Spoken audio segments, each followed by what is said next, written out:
Presiden Joko Widodo menyayangkan masih terjadi perencanaan program yang kurang optimal dan berkualitas, salah satunya terkait pembangunan infrastruktur. Hal tersebut disampaikannya dalam pembukaan Rakor Nasional Pengawasan Intern Pemerintah tahun 2021 yang dilakukan secara virtual. Presiden Jokowi menyebut masih ada program yang tidak jelas ukuran keberhasilannya dan tidak jelas sasarannya. Anggaran yang mau disasar apa sehingga tidak mendukung dari tujuan dan tidak sinkron dengan program dan kegiatan lain, kata Jokowi. Kepala negara mendapati di lapangan sejumlah pembangunan proyek infrastruktur utama tidak didukung infrastruktur penunjangnya. Dia mencontohkan ada pembangunan suatu waduk yang tidak dilengkapi dengan saluran irigasinya sehingga manfaatnya tidak bisa dirasakan secara optimal oleh masyarakat. Ada bangun pelabuhan baru tapi tidak ada akses jalan ke situ. Apa-apaan? Bagaimana pelabuhan itu bisa digunakan? Itu ada dan tidak hanya satu, ujar Jokowi. Pada kesempatan tersebut, Jokowi juga kembali menegaskan bahwa dirinya tidak mentoleransi penyelewengan penyerapan anggaran, baik APBN, APBD, maupun dana pemulihan ekonomi nasional. Berkali-kali saya sampaikan, saya tidak akan memberikan toleransi sedikit pun terhadap adanya penyelewengan anggaran. Apalagi di saat kita seperti sekarang ini, semuanya harus dihemat dalam rangka menghadapi pandemi.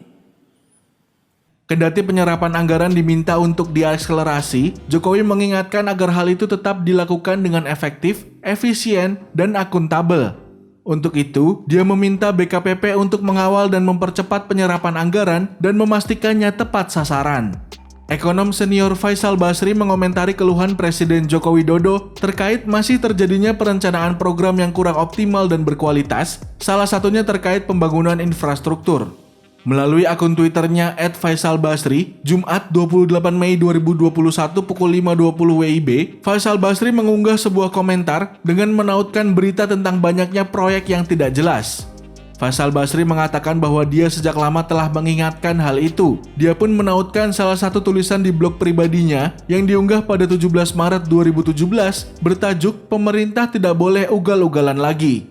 Faisal Basri berdalih dalam rentang waktu 5 tahun terakhir, yakni 2012 hingga 2016, pertumbuhan penerimaan pajak hampir selalu mengalami penurunan. Hanya pada 2015, penerimaan pajak sempat bertumbuh sebesar 8,1% dan menurut dia, kenaikan itu semu karena pemerintah melakukan rekayasa atau ijon pajak dan menahan pembayaran restitusi pajak. Oleh karena itu, Faisal pada awal 2017 mengingatkan bahwa RI tidak bisa berharap banyak terjadi peningkatan penerimaan pajak secara drastis. Saatnya sekarang juga melakukan konsolidasi APBN, bukan sebaliknya berakrobat dengan memasukkan tambahan pengeluaran yang belum dianggarkan. Demikian saran Faisal Basri.